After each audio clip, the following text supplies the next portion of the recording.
Assalamualaikum warahmatullahi wabarakatuh. Selamat siang semuanya.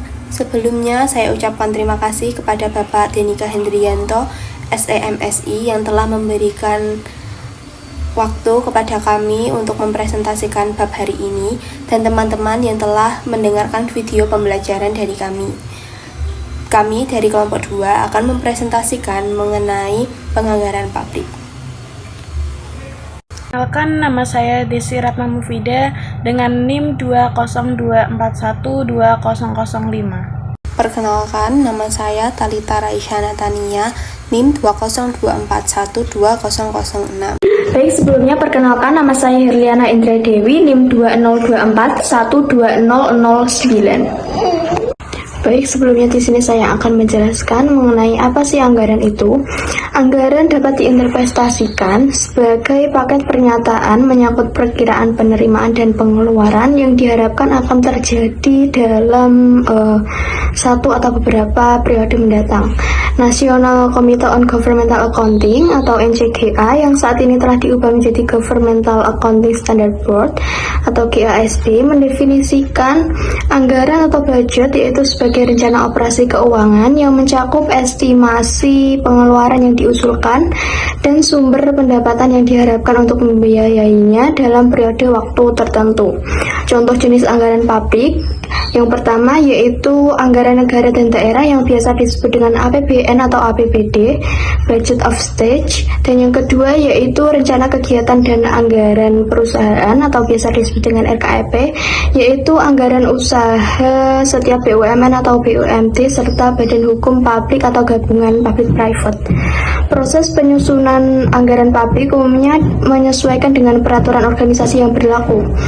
Sebagai contoh, pada organisasi pemerintahan di Indonesia sejalan dengan pemberlakuan UU nomor 32 tahun 2004 tentang pemerintahan daerah dan UU nomor 33 tahun 2004 tentang perimbangan keuangan antara pemerintahan pusat dan daerah, serta lahirnya 4 paket perundang-undangan yaitu UU nomor 17 tahun 2003 tentang keuangan negara, UU nomor 1 tahun 2004 tentang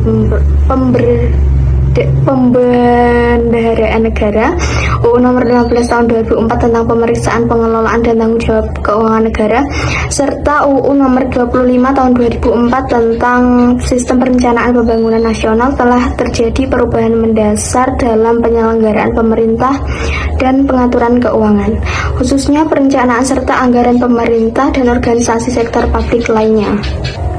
Setelah mengetahui apa itu anggaran publik, kita juga harus mengetahui apa sih fungsi dari anggaran publik itu. Yang pertama, anggaran merupakan hasil akhir dari proses penyusunan rencana kerja. Yang kedua, anggaran merupakan cetak biru aktivitas yang akan dilaksanakan di masa mendatang. Yang ketiga, anggaran sebagai alat komunikasi internal yang menghubungkan berbagai unit kerja dan mekanisme kerja antar atasan serta bawahan. Yang keempat, anggaran sebagai alat pengendalian unit kerja. Yang kelima, anggaran sebagai alat motivasi dan persuasi tindakan yang efektif serta efisien dalam pencapaian visi organisasi. Yang keenam, yaitu anggaran merupakan instrumen politik, dan yang terakhir yaitu anggaran merupakan instrumen kebijakan fiskal. Baik, selanjutnya yaitu identifikasi kebutuhan anggaran. Yang pertama, sebagai alat perencanaan. Anggaran digunakan sebagai alat untuk menetapkan kehendak pemerintah guna meningkatkan kesejahteraan masyarakat atau disebut dengan public welfare dengan jalan memanfaatkan sumber daya dan dana untuk mendukung kegiatan pembangunan jangka panjang dalam bentuk anggaran tahunan atau annual budget. Yang kedua yaitu sebagai alat pengendalian. Anggaran digunakan sebagai alat pengendalian yang efektif yang harus dilakukan secara melekat atau built-in control dalam tubuh organisasi atas berlangsungnya pelaksanaan kegiatan. Yang ketiga yaitu sebagai alat evaluasi.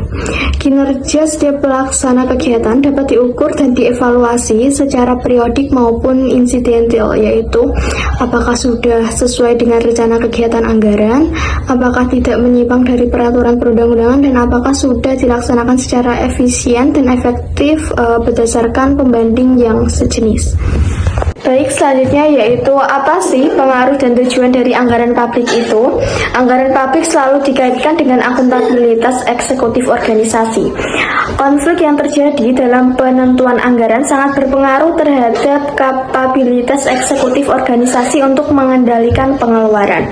Pada praktiknya, pihak eksekutif akan menggunakan daftar tahunan tentang pengeluaran dan pendapatan beserta tujuan aktivitasnya. Jadi, karakter anggaran adalah keseragaman, keseluruhan transaksi organisasi, keteraturan, penyerahan rancangan anggaran per tahunnya. Akurasi perkiraan pendapatan serta pengeluaran yang didasari oleh persetujuan atau konsensus dan terpublikasi. Proses penyusunan maupun pengesahan anggaran dapat dipublikasikan ke masyarakat. Jika kita perhatikan pada tabel 7.1, tujuan anggaran dapat dirumuskan sebagai alat akuntabilitas, alat manajemen, dan instrumen kebijakan ekonomi. Proses akhir penyusunan anggaran merupakan hasil dari persetujuan politik, termasuk item pengelaran yang harus disetujui oleh legislator. Dalam hal ini, unit kerja organisasi merupakan pelaksana pengelolaan dana dan program. Sekian materi yang dapat saya sampaikan. Materi selanjutnya akan disampaikan oleh rekan saya. Sekarang saya akan menjelaskan tentang apa sih karakteristik anggaran publik itu. Karakteristik anggaran publik itu ada 5. Yang pertama yaitu dinyatakan dalam satuan keuangan dan non-keuangan. Yang kedua yaitu mencakup jangka waktu tertentu, biasanya 1 tahun atau beberapa tahun. Kemudian yang ketiga yaitu berisi komitmen atau kesanggupan manajemen untuk mencapai sasaran yang ditetapkan. Kemudian yang keempat yaitu disetujui oleh pihak berwenang yang lebih tinggi sebelum pelaksanaannya. Kemudian yang terakhir yaitu hanya dapat diubah dalam kondisi tertentu. Selanjutnya yaitu prinsip-prinsip penganggaran publik. Dalam prinsip-prinsip penganggaran publik ini ada yang bersifat demokratis, ada yang bersifat adil, transparan, bermoral tinggi, berhati-hati, dan akuntabel. Prinsip penganggaran publik secara demokratis yaitu anggaran yang ditetapkan melalui proses yang melibatkan masyarakat dan disetujui legislatif. Kemudian yang adil yaitu anggaran diarahkan untuk kepentingan umum dan dialokasikan secara proporsional. Kemudian secara transparan yaitu proses perencanaan, pelaksanaan, dan pertanggungjawaban terbuka bagi publik. Kemudian bermoral tinggi yaitu pengelolaan anggaran berpegang pada etika dan hukum yang berlaku. Kemudian berhati-hati yaitu pengelolaan dana dilakukan dengan cermat, efisien, dan memperhatikan risiko. Kemudian akuntabel, yaitu pengelolaan keuangan dapat dipertanggungjawabkan secara internal maupun eksternal. Selanjutnya saya akan menjelaskan mengenai sistem penganggaran publik. Sesuai perkembangan sistem dari administrasi publik itu sendiri, ada beberapa perkembangan mengenai sistem penganggarannya juga. Di sini sudah ada 5, yaitu yang pertama perkembangan line item budgeting, yang selanjutnya performance budgeting, yang ketiga planning programming budgeting system, kemudian muncul zero based budgeting, dan yang terakhir medium term budgeting framework. Dari berbagai sistem anggaran tersebut, kami akan membahas satu persatu. Selanjutnya, saya akan menjelaskan mengenai line item budgeting. Line item budgeting adalah penyusunan anggaran yang didasarkan pada dan dari mana dana berasal atau disebut pos-pos penerimaan, dan untuk apa dana tersebut digunakan atau disebut pos-pos pengeluaran. Line item budgeting mempunyai sejumlah karakteristik penting, yaitu tujuan utamanya untuk melakukan pengendalian keuangan saat berorientasi pada input organisasi. Di sini sudah dijelaskan yaitu karakteristik, keunggulan, dan kelemahan. Karakteristiknya ada 2, yaitu titik utama perhatian tertuju pada segi pelaksanaan dan pengawasan. Yang kedua, penekanan hanya ada pada segi administrasi. Selanjutnya yaitu keunggulannya, yaitu relatif mudah untuk menelusurinya. Yang kedua, mengamankan komitmen di antara partisipan sehingga dapat mengurangi konflik. Dan juga terdapat kelemahan, yaitu perhatian terhadap laporan pelaksanaan, anggaran penerimaan dan pengeluaran sangat sedikit. Yang kedua, diabaikannya pencapaian kinerja, realisasi penerimaan dan pengeluaran yang dianggarkan. Dan yang terakhir, para penyusun anggaran tidak memiliki alasan yang rasional dalam menetapkan target penerimaan dan pengeluaran. Di sini sudah ada contoh, yaitu line budgeting item. Di sebelahnya sudah ada contoh, yaitu contoh bentuk line item budgeting. Di sini sudah terdapat nominal-nominalnya juga, yaitu terdiri dari pengeluaran untuk pembangunan dan yang lainnya, dan juga terdapat penerimaan. Dan juga terdapat pinjaman. Selanjutnya saya akan menjelaskan mengenai incremental budgeting. Incremental budgeting adalah sistem anggaran belanja dan pendapatan yang memungkinkan revisi selama 1 tahun berjalan. Sekaligus sebagai dasar penentuan usulan anggaran periode tahun yang akan datang. Angka pada pos pengeluaran merupakan perubahan atau kenaikan dari angka periode sebelumnya. Dari angka periode sebelumnya, permasalahan yang harus dipecahkan bersama adalah metode kenaikan atau penurunan, atau biasa disebut incremental, dari angka anggaran tahun sebelumnya. Logika sistem penganggaran ini adalah seluruh kegiatan yang dilaksanakan merupakan kelanjutan dari kegiatan sebelumnya. Selanjutnya adalah keunggulan dan kelemahannya. Di sini terdapat 3 keunggulan, yaitu pertama, mengatasi rumitnya proses penyusunan anggaran. Yang kedua, tidak memerlukan pengetahuan yang terlalu rumit untuk memahami program-program baru. Yang ketiga, dapat mengurangi konflik. Di samping keunggulan tersebut terdapat kelemahan, yaitu perhatian terhadap laporan pelaksanaan anggaran penerimaan dan pengeluaran sangat sedikit. Yang kedua, diabaikannya pencapaian kerja, realisasi penerimaan, dan pengeluaran yang dianggarkan. Yang terakhir, para penyusun anggaran tidak memiliki alasan yang rasional dalam menetapkan target penerimaan dan pengeluaran. Kelemahan ini hampir mirip atau bisa disebut sama dengan metode atau sistem budgeting sebelumnya. Di bawahnya sudah ada contoh bentuk anggaran incremental. Planning, Programming, Budgeting System, yaitu suatu proses perencanaan, pembuatan program, dan penganggaran yang terkait dalam suatu sistem sebagai kesatuan yang bulat dan tidak terpisah, yang di dalamnya terkandung identifikasi tujuan organisasi serta permasalahan yang mungkin timbul. Proses pengorganisasian, pengoordinasian, dan pengawasan terhadap semua kegiatan yang diperlukan, serta pertimbangan atas implikasi keputusan terhadap berbagai kegiatan di masa yang akan datang.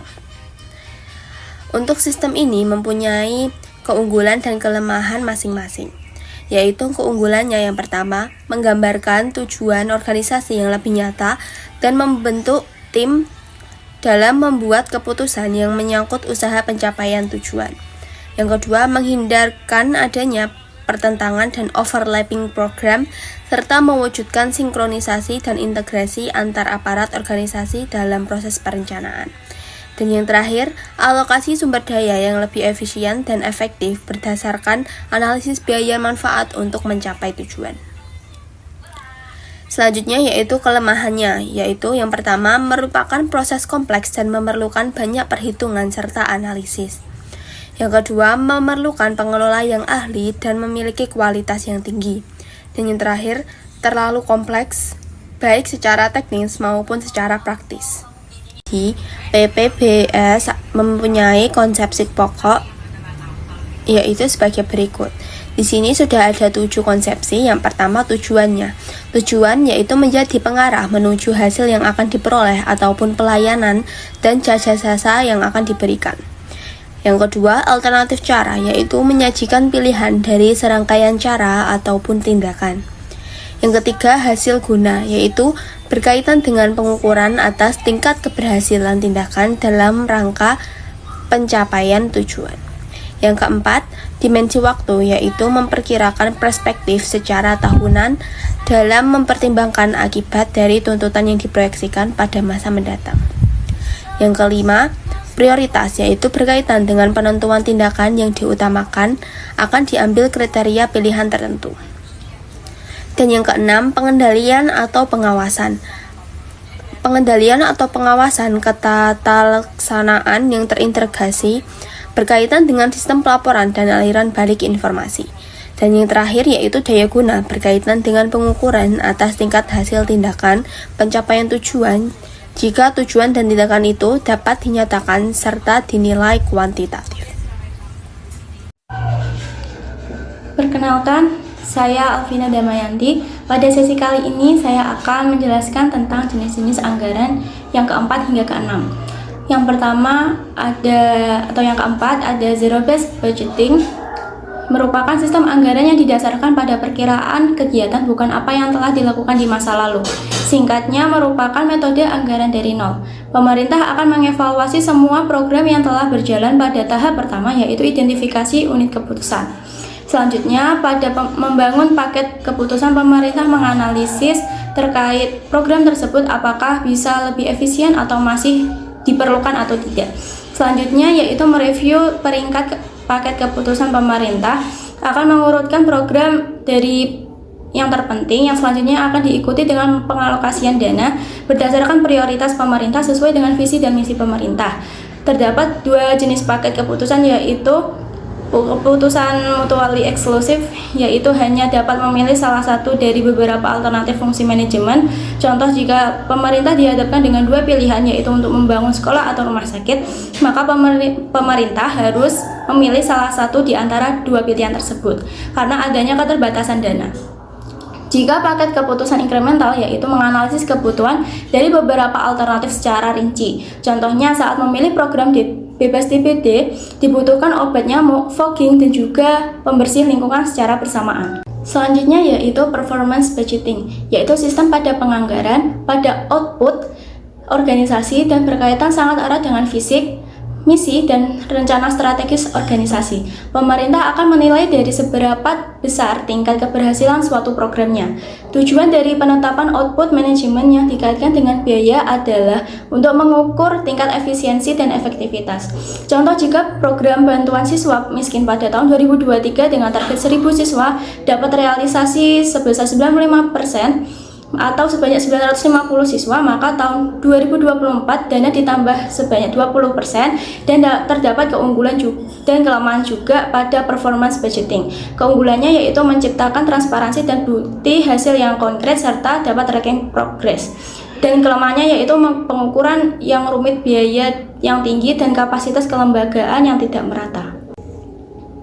Selanjutnya yaitu MTBF atau Medium Term Budget Framework. Singkatnya adalah kerangka anggaran jangka menengah 3-5 tahun yang menghubungkan perencanaan strategis dengan penganggaran tahunan.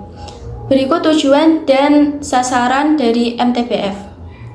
Ada beberapa tahapan dari MTBF, yaitu yang pertama, penyusunan kerangka kerja makroekonomi untuk memproyeksikan penerimaan dan pengeluaran negara. Tahap kedua, pelaksanaan kaji ulang sektor yang mencakup persetujuan sasaran, kajian program, dan penganggaran. Tahap ketiga, konsultasi antara Departemen Keuangan atau Bappenas dengan Departemen Sektoral mengenai hasil kaji ulang sektor. Tahap yang keempat, yaitu perencanaan kerangka anggaran pengeluaran berdasarkan kerangka makro dan kaji ulang sektor yang menjadi dasar penentuan atau ceiling dalam anggaran. Yang kelima, yaitu penetapan alokasi sumber daya jangka menengah oleh kabinet melalui penentuan budget ceiling untuk 3 tahun ke depan. Yang tahap ke-6, unit kerja merevisi perakiraan anggaran mereka sesuai dengan ceiling yang telah disetujui.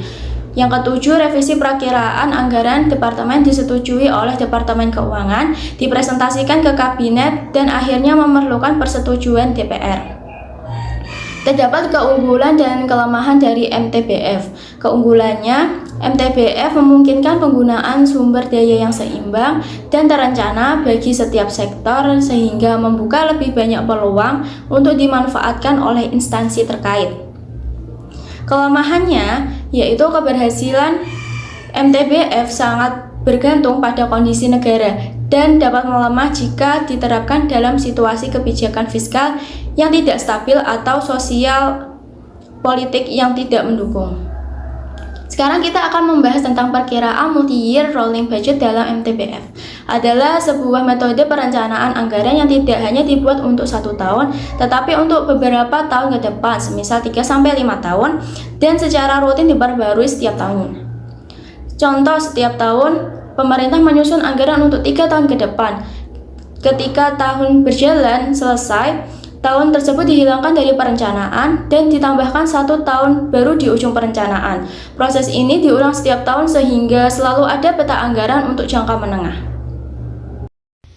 Baik, selanjutnya saya akan menjelaskan tentang siklus penganggaran publik. Nah, perlu kita ketahui apa itu siklus penganggaran publik. Nah, jadi siklus penganggaran publik itu merupakan sebuah rangkaian proses penyusunan anggaran pendapatan dan belanja pemerintah yang tentunya dilakukan secara sistematis tiap tahun supaya penggunaan anggaran itu tadi tepat pada sasarannya dan akuntabel. Nah, lalu kenapa kok penganggaran publik itu harus ada siklusnya? Nah, supaya dana publik tadi itu dapat digunakan secara efektif dan tentunya dapat dipertanggungjawabkan. Baik, selanjutnya saya akan menjelaskan untuk rangkaian siklus penganggaran publik, dan di sini ada 6 siklus untuk penganggaran publik. Nah, yang pertama yaitu ada penetapan prosedur dan tim penganggaran tahun terkait. Nah, jadi di tahap pertama ini pada dasarnya itu menentukan aturan main dalam penyusunan anggaran tadi. Nah, jadi pemerintah itu menyusun pedoman, kemudian jadwal, lalu siapa aja yang bakal terlibat dan tugas dari masing-masing tadi. Nah, tujuannya supaya proses anggaran itu berjalan dengan terarah dan tentunya sesuai dengan ketentuan. Nah, selanjutnya ada penetapan dokumen standar harga. Nah, jadi pemerintah itu akan menetapkan standar harga barang dan jasa. Nah, ini penting kenapa? Supaya setiap tadi yang bersangkutan itu ketika mengajukan anggaran itu tidak sembarangan untuk menentukan harga. Nah, jadi harga yang dipakai itu harus sama dan tentunya harga yang wajar. Nah, dengan begitu, anggaran itu bisa lebih terkendali dan tentunya tidak akan ada pemborosan. Nah, yang ketiga yaitu penyebaran dan pengisian formulir rencana kerja dan anggaran. Jadi, setelah ada standar harga tadi, nah kemudian formulir rencana kerja itu dibagikan ke seluruh instansi yang bersangkutan. Nah, kemudian mereka itu mengisi kegiatan apa saja yang akan dilakukan pada tahun depan, kemudian berapa biayanya dan apa target yang ingin dicapainya. Nah, jadi pada tahap ini adalah tahap penyampaian usulan kebutuhan anggaran dari instansi-instansi yang terkait tadi. Nah, yang keempat ada rekapitulasi rencana kerja dan anggaran. Nah, dari instansi tadi yang udah mengisi formulir, kemudian semua usulan tersebut itu dikumpulkan dan akan direkap oleh tim penganggaran. Nah, dari sini bisa terlihat berapa total anggaran yang dibutuhkan dan mana saja kegiatan yang perlu diprioritaskan. Nah, intinya pada tahap ini itu untuk melihat anggaran secara keseluruhan. Baik, selanjutnya yang kelima yaitu ada pembahasan, perubahan, dan penyelesaian draft anggaran pendapatan dan belanja. Nah, jadi di tahap ini merupakan tahap pembahasan antara tim penganggaran dan unit pengusul atau instansi yang mengusulkan anggaran tadi. Nah, jadi jika ada anggaran yang belum tepat, maka akan dibuat penyesuaian. Misalnya, mengurangi yang tidak terlalu penting atau menambah untuk kegiatan yang lebih bermanfaat atau lebih dibutuhkan oleh masyarakat. Nah, itu bisa dibahas dan kemudian disepakati. Nah, hasil pembahasan dan kesepakatan tadi maka akan jadi sebagai draft akhir dari penganggaran. Dan yang terakhir ada penetapan anggaran pendapatan dan belanja. Nah, jadi setelah semua proses tadi udah dilakukan, maka anggaran itu akan disahkan secara resmi oleh pihak yang berwenang. Nah, jika sudah ditetapkan, barulah anggaran itu tadi bisa digunakan sebagai dasar pelaksanaan kegiatan pemerintah selama 1 tahun. Jadi pada intinya siklus penganggaran publik itu memastikan bahwa uang negara tadi itu tidak asal dipakai, tapi direncanakan dengan baik, adil, dan bermanfaat untuk masyarakat. Perkenalkan, nama saya Karina Salsabila, NIM 2024120016. Di sini saya akan menjelaskan mengenai teknik penganggaran publik. Teknik penganggaran publik memiliki beberapa pendekatan utama, yaitu pendekatan fungsional, pendekatan pengambilan keputusan, pendekatan psikologi atau motivasi, dan pendekatan lingkungan yang berkesinambungan. Yang pertama, pendekatan fungsional. Pendekatan fungsional mengacu pada System of National Accounts dan fokus pada fungsi pelayanan publik. Pada pendekatan fungsional, anggaran harus memenuhi fungsi alokasi, stabilisasi, dan distribusi. Pendekatan fungsional dipengaruhi oleh kemandirian organisasi, kepentingan formal, hukum, dan legislatif, serta variabel ekonomi seperti inflasi, nilai tukar, pertumbuhan, defisit, dan lain-lain. Pada pendekatan fungsional, keberhasilan anggaran ditentukan oleh kebijakan keuangan nasional, dukungan politik, serta akurasi perencanaan dan review anggaran. Yang kedua, pendekatan pengambilan keputusan. Dalam pendekatan ini, anggaran dianggap sebagai proses pengambilan keputusan organisasi. Pendekatan pengambilan keputusan terbagi menjadi 2 model. Yang pertama, pendekatan rasional, yaitu pendekatan yang berbasis teori ekonomi tradisional, di mana pendekatan ini menilai berbagai alternatif tujuan dan memilih yang paling optimal. Namun, pendekatan rasional ini dianggap lemah jika informasi alternatif kurang lengkap. Yang kedua, pendekatan penyesuaian atau inkremental. Pada pendekatan ini, keputusan diambil melalui negosiasi dan kompromi, sehingga pendekatan ini cocok untuk organisasi demokratis karena fokus pada penyesuaian antar individu atau kelompok yang berkepentingan. Kemudian ada pendekatan psikologi atau motivasi yang menekankan bahwa anggaran dipengaruhi perilaku manusia dalam organisasi. Pendekatan psikologi atau motivasi ini membantu meningkatkan motivasi dan kinerja pegawai, kepemimpinan, kepuasan kerja, dan budaya organisasi. Pendekatan ini dianggap relevan karena anggaran digunakan untuk menggerakkan SDM dalam mencapai tujuan.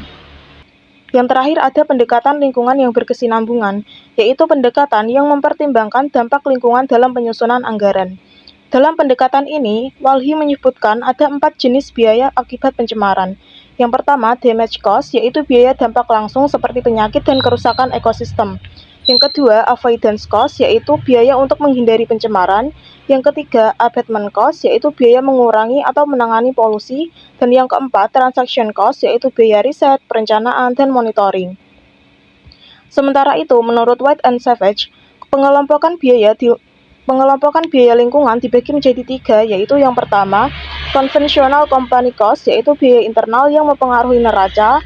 Yang kedua, less tangible items, yaitu biaya tidak langsung seperti citra dan kepatuhan masa depan. Dan yang ketiga, external cost, yaitu biaya sosial atau lingkungan akibat operasi publik. Sekarang kita akan memberikan contoh penganggaran. Di sini kita akan memberikan contoh yang pertama yaitu di pemerintah pusat, yaitu APBN, yaitu dari pendapatan dari pajak dan penerimaan negara, belanja untuk infrastruktur, pendidikan, dan kesehatan. Kemudian yang kedua yaitu pemerintah daerah, APBD, yaitu dari pendapatan dari pajak daerah, belanja untuk pelayanan publik lokal dan pembangunan daerah. Dan jenis organisasi lainnya yaitu LSM, yaitu sumber dananya dari donasi, hibah, belanja untuk program sosial, advokasi, serta pelatihan masyarakat. Kemudian yaitu yayasan, contohnya sumber dananya itu dari sumbangan, iuran anggota, belanja untuk kegiatan sosial, pendidikan, dan kesehatan. Kemudian partai politik, sumber dananya dari sumbangan, iuran anggota, belanja untuk kampanye, operasional, dan pendidikan politik. Sekian yang dapat kami sampaikan. Mohon maaf apabila terdapat salah kata dalam penyampaian materi. Saya selaku moderator mohon pamit. Wassalamualaikum warahmatullahi wabarakatuh.